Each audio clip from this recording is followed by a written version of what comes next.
तो हिंद दोस्तों, स्वागत करते हैं आपको अपने यूट्यूब चैनल समाधान अड्डा पर।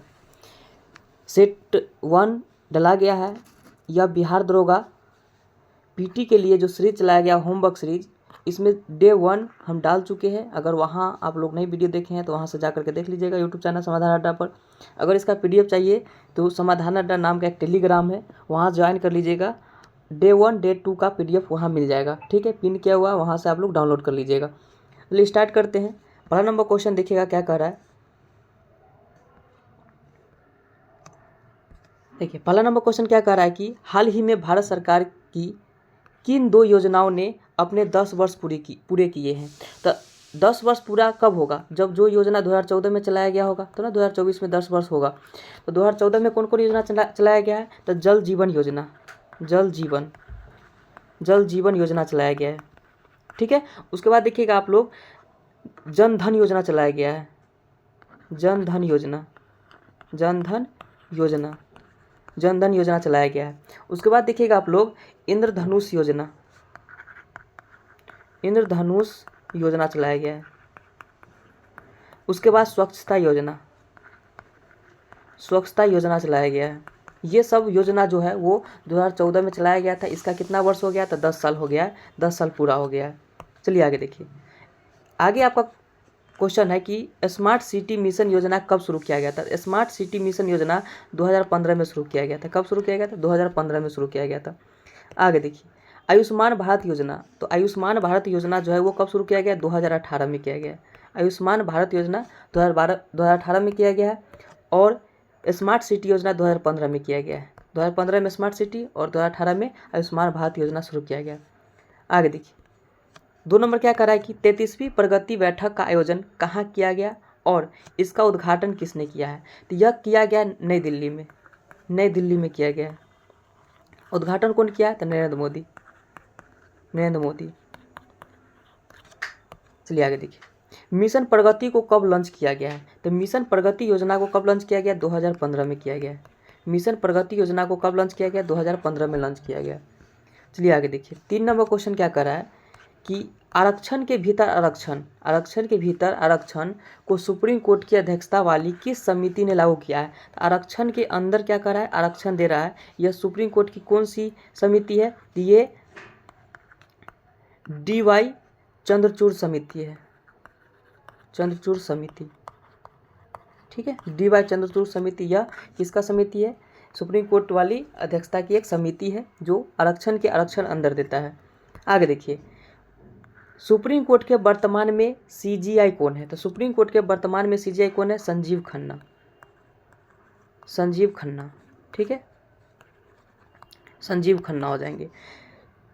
पहले सीजीआई कौन थे? सुप्रीम कोर्ट के पहले सीजीआई कौन थे? तो हीरालाल जे कानिया हो जाएंगे, ठीक है, हीरालाल जे कानिया। आगे क्वेश्चन देखिएगा, सुप्रीम कोर्ट में न्यायाधीशों की कुल संख्या कितनी है? तो आप लोग जानते हैं 33 + 1 यानी कि 34 है। कितना है? 34 है वर्तमान में। भारत की पहली स्वदेशी सेमी हाई स्पीड ट्रेन जो है वो कौन सी है? तो आप लोग जानते हैं कौन है? तो वंदे मातरम है। वंदे भारत ट्रेन है, वंदे मातरम ने वंदे भारत ट्रेन। इसे कब चलाया गया था? 2018 में चलाया गया था। 2018 में जब चलाया गया था इसका नाम क्या था? तो T18 था। और 2019 में इसका नाम चेंज करके क्या कर दिया गया? तो वंदे भारत कर दिया गया।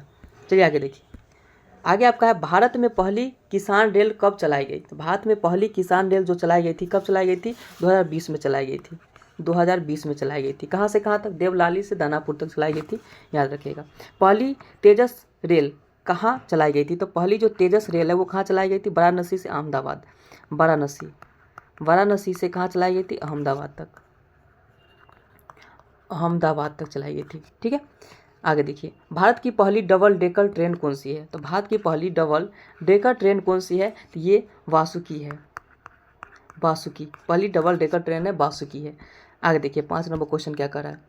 5 नंबर क्वेश्चन कर रहा है कि वर्तमान में मोबाइल फ़ोन निर्माता में भारत का कौन सा स्थान है? तो यह 2nd स्थान रखता है मोबाइल फ़ोन में, ठीक है।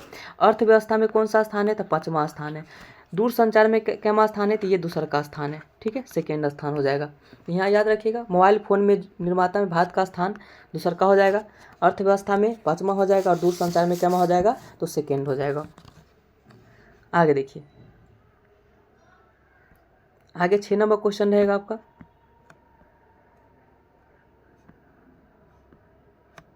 छः नंबर क्वेश्चन क्या कह रहा है कि केंद्र सरकार द्वारा लागू वित्त वर्ष के लिए सन 2024 से 25 के तहत कितने खाते खोलने का लक्ष्य रखे गए हैं? तो 3 करोड़ खाता खोलने का क्या किया गया, लक्ष्य रखा गया है। विश्व की वित्तीय समावेशी की सबसे बड़ी योजना कौन सी है? तो वित्तीय समावेशी की जो सबसे बड़ी योजना है वो कौन है? तो जन धन योजना। अभी तुरंत देखें कब शुरू किया गया, 2014 में शुरू किया गया है, और इसका 10 वर्ष हो गया, 2024 में 10 वर्ष हो गया है। चलिए आगे देखिए, सुप्रीम कोर्ट द्वारा बाल विवाह रोकने के लिए किस एक पहल की शुरुआत की गई है?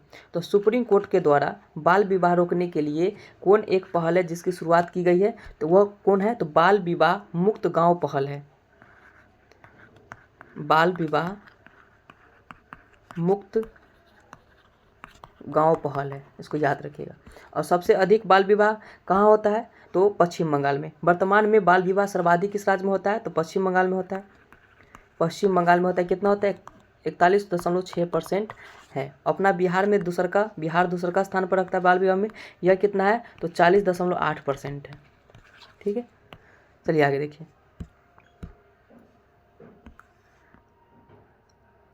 आगे देखिए 8 नंबर क्वेश्चन क्या कह रहा है कि प्रधानमंत्री द्वारा किस वर्ष को संयुक्त राष्ट्र अंतर्राष्ट्रीय सहकारी वर्ष के रूप में घोषित किया है? तो किसको हो जाएगा? 2025 को। 2025 को क्या किया गया? संयुक्त राष्ट्र अंतर्राष्ट्रीय सहकारी वर्ष घोषित किया है। कौन? तो प्रधानमंत्री के द्वारा घोषित किया गया। सहकारी मंत्रालय की स्थापना कब हुआ था? तो सहकारी मंत्रालय की स्थापना जो हुआ था 2021 में हुआ था। 2021 में हुआ था। सहकारी मंत्रालय के मंत्री कौन होता है? तो आपका अमित शाह। सहकारी मंत्रालय के मंत्री कौन है? अमित शाह है। 9 नंबर देखिए, केंद्र सरकार द्वारा लिए गए निर्णय के अनुसार नवीनतम जनगणना डाटा रिकॉर्ड करने की प्रक्रिया कब शुरू की गई थी? यह कब शुरू की गई थी? तो आपका 2025 में शुरू की गई है।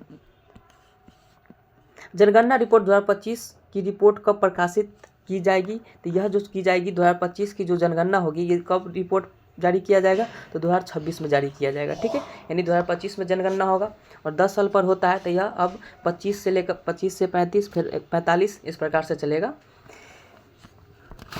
तो ये 26 में क्या करेगा? ये रिपोर्ट प्रकाशित करेगा। जनगणना के वर्तमान आयुक्त कौन है? तो जनगणना के जो वर्तमान आयुक्त है वो मृत्युंजय नारायण हो जाएंगे। कौन हो जाएंगे? मृत्युंजय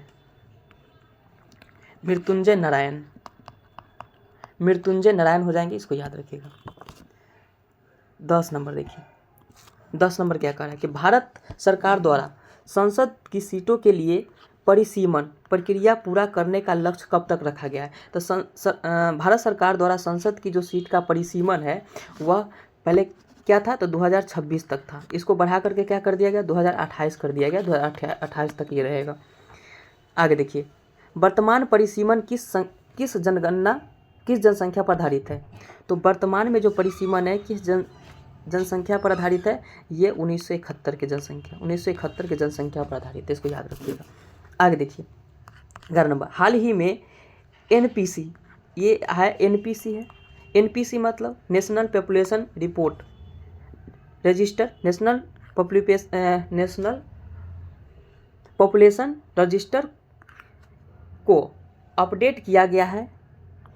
एनपीआर को लागू करने वाला पहला राज्य कौन हो जाएगा? तो असम हो जाएगा। कब लागू किया? 2019 में लागू किया है, इसको याद रखिएगा।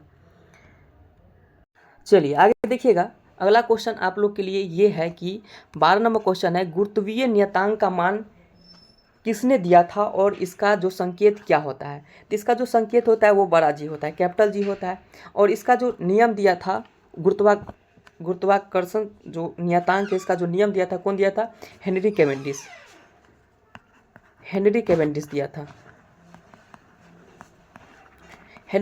दिया था। इसका मान कितना होता है? तो 6.67 × 10⁻⁻11 न्यूटन मीटर स्क्वायर प्रति kg स्क्वायर होता है, इसको याद रखिएगा। चलिए आगे देखिए 13 नंबर क्वेश्चन क्या कर रहा है। पीएम जो पीएम फसल बीमा योजना की शुरुआत कब की गई थी? तो पीएम फसल बीमा योजना की शुरुआत की गई थी, यह 2016 में किया गया था। ठीक है, 2016 में किया गया था, जिसमें रबी फसल, खरीफ फसल और आपका बागवानी फसल को वरीयता दिया गया था। आगे देखिए 14 नंबर, संविधान के लागू होने के समय मूल अधिकार की संख्या कितनी थी? जिस समय संविधान लागू हुआ था उस समय मूल अधिकार कितना था? 7 था। लेकिन 44वां संविधान संशोधन 1978 के द्वारा संपत्ति के अधिकार को हटा करके इसे विधिक अधिकार यानी कानूनी अधिकार बना दिया गया। तो वर्तमान में कितना है? तो 6 है। लेकिन जब संविधान लागू हुआ था उस समय आपका मूल अधिकार कितना था? तो 7 था। ठीक है, और जो संपत्ति का अधिकार है ये 300 के क में यानी कि भाग 12 में रख दिया गया, भाग 12 में रख दिया गया। चलिए आगे देखिए 15 नंबर, केसरी और मराठा पत्रिका का संपादन किसने किया था? तो केसरी और मराठा पत्रिका का जो संपादन किया था वो कौन किया था? बाल गंगाधर तिलक, बाल गंगाधर तिलक, बाल गंगाधर तिलक। ठीक है, केसरी जो है वो किस में है? मराठी में है, और जो मराठा है वो किस में है? अंग्रेजी में। इसको याद रखिए। आगे देखिए 16 नंबर क्वेश्चन, भारत में प्रत्येक वर्ष आर्थिक सर्वेक्षण किसके द्वारा प्रकाशित किया जाता है? तो भारत में जो प्रत्येक वर्ष आर्थिक सर्वेक्षण प्रकाशित किया जाता है किसके द्वारा किया जाता है? तो यह आपका वित्त मंत्रालय के द्वारा किया जाता है। किसके द्वारा? वित्त मंत्रालय, वित्त मंत्रालय के द्वारा किया जाता है। भारत में प्रत्येक वर्ष आर्थिक सर्वेक्षण प्रकाशित जो किया जाता है वो वित्त मंत्रालय के द्वारा किया जाता है। आगे देखिए, आगे क्वेश्चन है आपका कि भारतीय राष्ट्रीय कांग्रेस के सेकेंड मुस्लिम अध्यक्ष कौन थे? दूसर के मुस्लिम अध्यक्ष कौन थे? यह जो दूसर का मुस्लिम अध्यक्ष थे वो कौन थे? आपका रहमतुल्लाह सयानी, रहमतुल्लाह सयानी थे। यह 1896 के कलकत्ता अधिवेशन की अध्यक्षता किए थे। कलकत्ता अधिवेशन के क्या किए थे? अध्यक्षता किए थे। चलिए आगे देखिए 18 नंबर क्वेश्चन, किस तत्व का प्रयोग प्रोटीन के संश्लेषण में किया जाता है? किस तत्व का प्रयोग प्रोटीन के संश्लेषण में किया जाता है? तो वो कौन सा तत्व है जिसका संश्लेषण प्रोटीन में किया जाता है? तो आपका नाइट्रोजन हो जाएगा, नाइट्रोजन। नाइट्रोजन तत्व का प्रयोग प्रोटीन के संश्लेषण में किया जाता है, इसको याद रखिएगा। आगे देखिए, भारत के नियंत्रक और महालेखा परीक्षक का पद किस अधिनियम के द्वारा लाया गया था? तो भारत के जो नियंत्रक एवं महालेखा परीक्षक जिसे क्या बोला जाता है? CAG कैग बोला जाता है, CAG। यह किस आर्टिकल में है? तो 148 आर्टिकल में है, 148 आर्टिकल में। और यह जो अधिनियम था 1919 के अधिनियम के तहत लाया गया था, 1919 के अधिनियम के तहत। ठीक है, इसको याद रखिएगा। चलिए आगे देखिए 20 नंबर क्वेश्चन क्या कर रहा है। नौजवान भारत सभा की स्थापना कब और किसके द्वारा किया गया था? तो नौजवान भारत सभा की स्थापना जो किया गया था वो 1926 में किया गया था, भगत सिंह के द्वारा, भगत सिंह के द्वारा किया गया था, भगत सिंह के द्वारा। तो नौजवान भारत सभा की स्थापना जो किया गया था 1926 में भगत सिंह के द्वारा, 1926 में भगत सिंह के द्वारा किया गया था। आगे देखिए, आगे आपका भारत में मौद्रिक नीति कौन जारी करता है? भारत में जो मौद्रिक नीति जारी करता है वो कौन करता है? RBI करता है, RBI करता है, RBI करता है। इसका स्थापना 1934 में हुआ था, RBI का स्थापना 1934 में हुआ था। किस समिति की अध्यक्षता में? यंग हिल्टर समिति, यंग हिल्टर की समिति की अध्यक्षता में 1934 में RBI की स्थापना हुआ था। और RBI क्या करता है? मौद्रिक नीति जारी करता है। बौद्ध धर्म से संबंधित धर्म राजिका स्तूप का निर्माण किसने कराया था और यह कहाँ स्थित है? यह स्तूप का निर्माण कौन कराया था? अशोक कराया था, अशोक कराया था। यह कहाँ है आपका? तो वाराणसी में है, वाराणसी में स्थित है। 23 नंबर देखिए, 23 नंबर क्या करा है? सार्वभौमिक टीकाकरण के लिए कौन सी योजना चलाई गई थी और इसे कब शुरू किया गया था? तो यह इंद्रधनुष योजना, टीकाकरण से संबंधित कौन योजना शुरू किया गया था? इंद्रधनुष योजना शुरू किया गया था। और कब शुरू किया गया था? 2014 में। आप लोग जानते हैं इसका 10 वर्ष पूरा हो गया।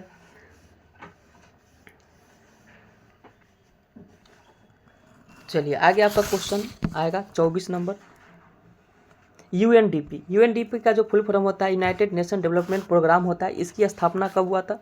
स्थापना कब हुआ था? 1972 में, 1972 में हुआ था, 1972 में हुआ था। इस सम्मेलन जो 1972 में स्थापना हुआ था, कौन सा सम्मेलन में हुआ था? स्टॉकहोम सम्मेलन में, स्टॉकहोम सम्मेलन में, स्टॉकहोम सम्मेलन हुआ था। सम्मेलन हुआ था, स्टॉकहोम सम्मेलन हुआ था। आगे देखिए 25 नंबर, मानव मस्तिष्क का सबसे छोटा भाग कौन होता है? तो मानव मस्तिष्क का जो सबसे छोटा भाग होता है वो सेरेबेलम होता है, सेरेबेलम होता है, जिसे क्या बोला जाता है? अनुमस्तिष्क बोला जाता है, अनुमस्तिष्क बोला जाता है।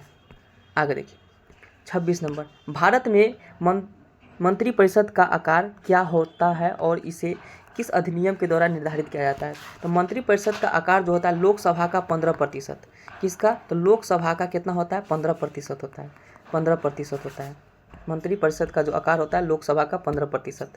नर्मदा नदी किन दो पहाड़ियों के बीच है? तो नर्मदा नदी जो है वो किन दो पहाड़ी के बीच है? तो ऊपर एक विंध्याचल पर्वत है और नीचे एक सतपुरा पर्वत है। इन दोनों के बीच कौन सी नदी बहती है? तो आपका नर्मदा नदी बहती है। नर्मदा नदी जो है वो अमरकंटक की पहाड़ी से निकलती है। अमरकंटक की पहाड़ी से 3 नदी निकलती है, इधर सोन जाती है जो बिहार में जाती है, एक नर्मदा जो है मध्य प्रदेश से आपका अरब सागर में गिरती है, और एक महानदी है जो उड़ीसा चली जाती है, उधर आपका बंगाल के खाड़ी में गिरती है। 3 नदी याद रखिएगा।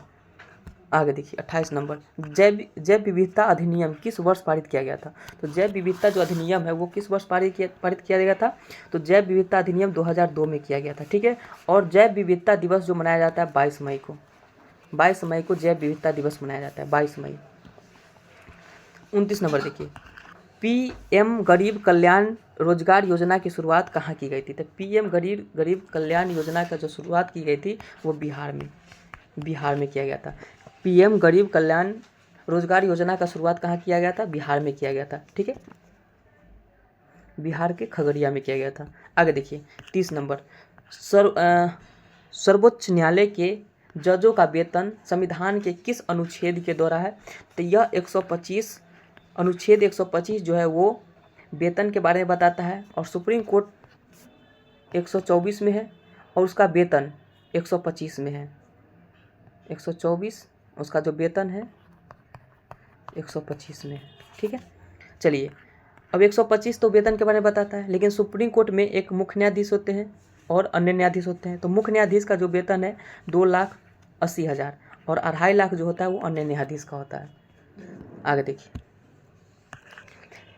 पूंजीवादी अर्थव्यवस्था के उद्गम का स्रोत किस पुस्तक में लिखा गया? तो पूंजीवादी अर्थव्यवस्था का जो स्रोत है वो wealth of nation, the wealth of nation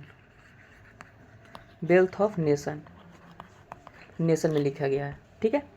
आगे देखिए, कृषि और उससे संबंध क्षेत्र की अर्थव्यवस्था की किस श्रेणी में रखा गया? तो कृषि और उससे संबंधित क्षेत्र की अर्थव्यवस्था को किस श्रेणी में रखा गया है? तो उसे प्राथमिक क्षेत्र में रखा गया, यानी प्राइमरी सेक्टर में। यानी कृषि जो है वो किस सेक्टर में आता है? तो प्राइमरी सेक्टर यानी प्राथमिक क्षेत्र में आता है, प्राथमिक क्षेत्र में आता है, प्राथमिक क्षेत्र हो जाएगा। आगे देखिए, आगे आपका है गैस और जल विद्युत आपूर्ति अर्थव्यवस्था के किस क्षेत्र के विषय है? तो गैस और जो जल विद्युत है वो किस क्षेत्र के विषय है? तो सेकेंडरी सेक्टर हो जाएगा। कौन हो जाएगा? सेकेंडरी सेक्टर हो जाएगा, नहीं द्वितीय सेक्टर हो जाएगा, द्वितीय क्षेत्र हो जाएगा, द्वितीय क्षेत्र हो जाएगा। देखिए गैस चाहे जल विद्युत हो, जल क्या है? प्राइमरी सेक्टर प्राकृतिक है, और जल विद्युत बना दिए तो सेकेंडरी सेक्टर में आ गया, ठीक है। आगे देखिए, निम्नलिखित में से कौन तृतीय क्षेत्र के अंतर्गत आता है? तो तृतीय क्षेत्र के अंतर्गत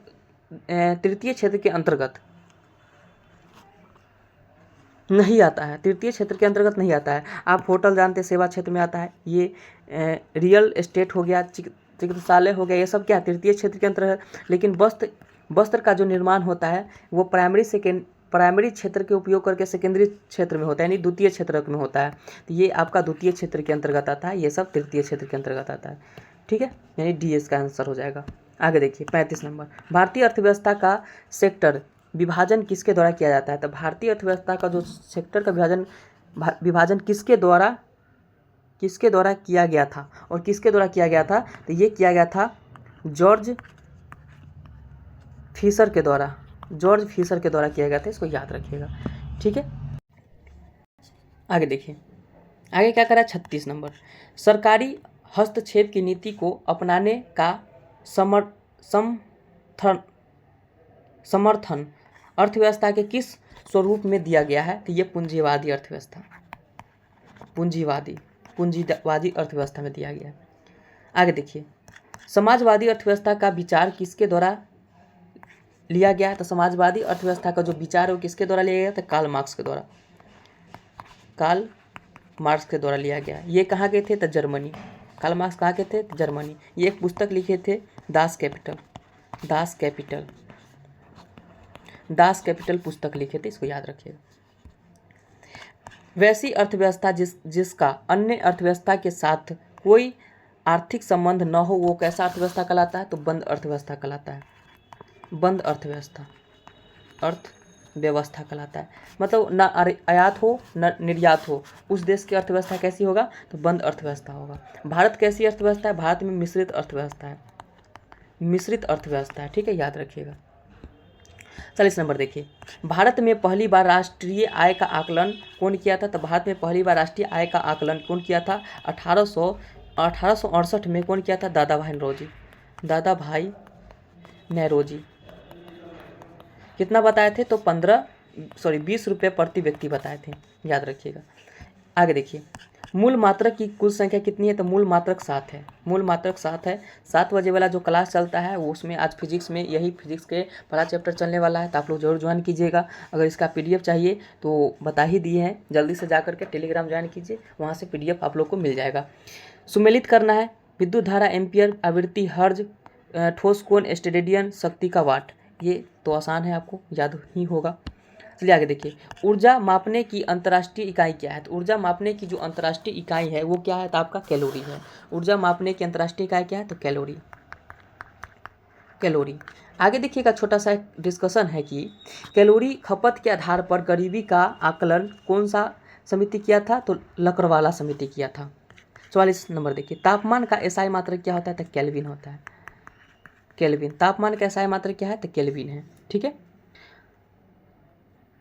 प्रकाश वर्ष किससे संबंधित है? तो दूरी मापता है। प्रकाश वर्ष किससे संबंधित है? दूरी मापता है, खगोलीय दूरी मापता है, याद रखिए, खगोलीय दूरी मापता है। एक प्रकाश वर्ष बराबर क्या होता है? 9.46 9 पॉइंट क्या होता है? 46 9.46 इंटू 10⁻12 किलोमीटर, या आप ऐसे याद रखिए 9.46 इंटू 10⁻15 मीटर्स होता है, ठीक है, याद रखिएगा।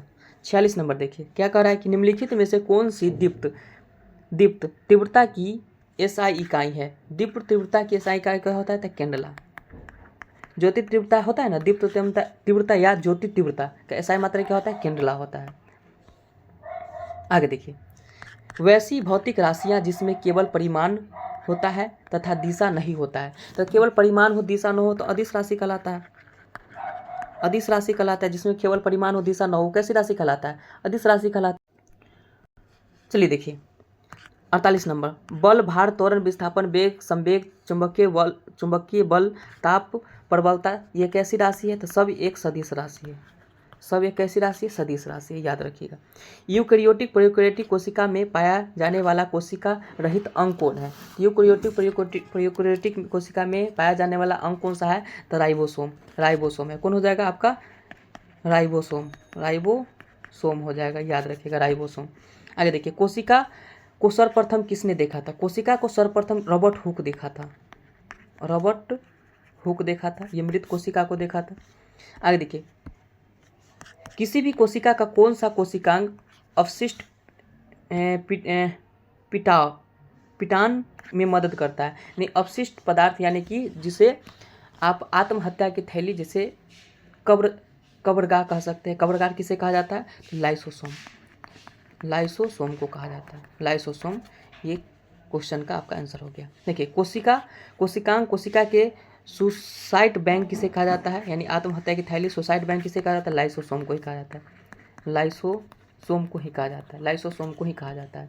आगे देखिए, प्राणी में सबसे लंबी कोशिका कौन है? तो प्राणी में अगर पूछेगा सबसे लंबी कोशिका, तो प्राणी में सबसे लंबी कोशिका किसकी होती है? तो तंत्रिका सेल, यानी मस्तिष्क की कोशिका, मस्तिष्क की कोशिका हो जाएगा, मस्तिष्क की कोशिका हो जाएगा।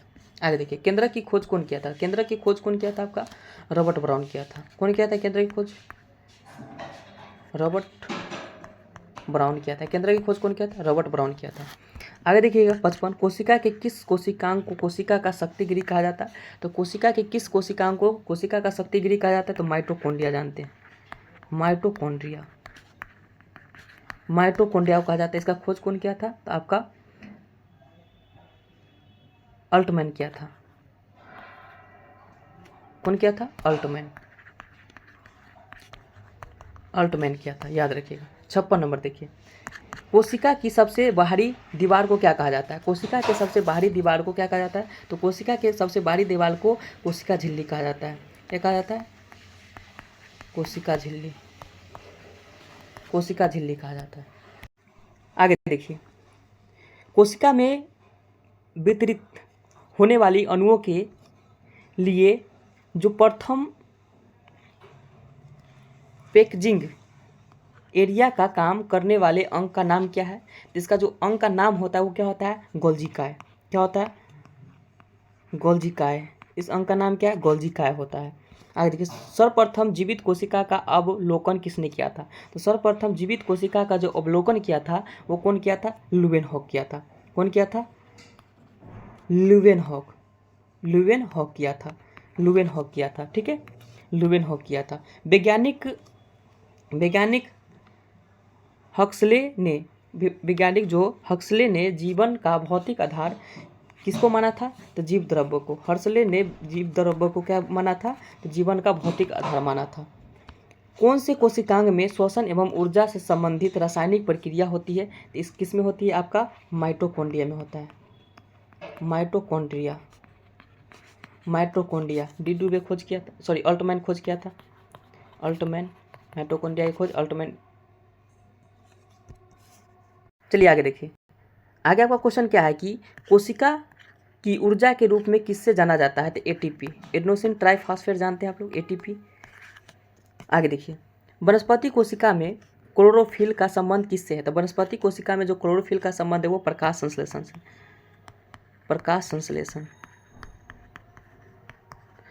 संश्लेषण से। आरबीसी का निर्माण गृह और कब्र गृह किसे कहा जाता है? तो आरबीसी का जो निर्माण होता है वो अस्थि मज्जा में होता है। अस्थि मज्जा में होता है। और कब्र किसे कहा जाता है? प्लीहा को कहा जाता है। ठीक है, प्लीहा को कहा जाता है, याद रखिएगा। कोशिकाएं मिलकर के प्रथम रूप से किसका निर्माण करते हैं? तो कोशिकाएं मिलकर के प्राथमिक रूप से किसका निर्माण करते हैं? तो युग्मज को निर्माण करते हैं। क्या करते हैं? युग्मनज, यानी कि इसको क्या बोला जाता है? जाइगोट का निर्माण करते हैं। ठीक है, प्लाज्मा झिल्ली किसे कहते हैं? प्लाज्मा झिल्ली किसे कहते हैं? जो प्रोटीन एवं लिपिड से मिलकर बना होता है। तो किसे कहा जाता है? आपका कोशिका का बाह्यतम आवरण को कहा जाता है। कोशिका के बाह्यतम आवरण को कहा जाता है, याद रखिएगा। कोशिका के बाह्यतम आवरण को कहा जाता है। गुणसूत्र धागे नुमा संरचना होता है। गुणसूत्र में क्या होता है? धागे नुमा संरचना होता है। कहाँ पाए जाते हैं? तो केंद्रक में पाए जाते हैं। मनुष्य में कोशिका विभाजन मुख्य रूप से कितने प्रकार के होता है? 2 प्रकार के। एक समसूत्री कोशिका विभाजन होता है, एक अर्धसूत्री कोशिका विभाजन होता है। 68 नंबर देखिएगा, गुणसूत्र शब्द किस वैज्ञानिक ने दिया था? तो गुणसूत्र जो शब्द दिया था वो कौन दिया था? बाल्टियर दिया था। गुणसूत्र शब्द कौन दिया था? बाल्टियर दिया था। इसको याद। आगे देखिए, आगे आपका है 69 नंबर, पादप कोशिका के सबसे बाहरी पादप कोशिका के सबसे बाहरी आवरण निम्नलिखित में से क्या कहलाता है? पादप कोशिका के सबसे बाहरी आवरण क्या कहलाता है? कोशिका भित्ति कहलाता है। और जंतु कोशिका में क्या होता है? कोशिका झिल्ली होता है। इसमें कोशिका भित्ति हो जाएगा। डीएनए के डबल हेलिक्स प्रारूप को पहली बार किस वैज्ञानिक ने प्रस्तुत किया था? कौन किया था? वाटसन एवं क्रिक किया था।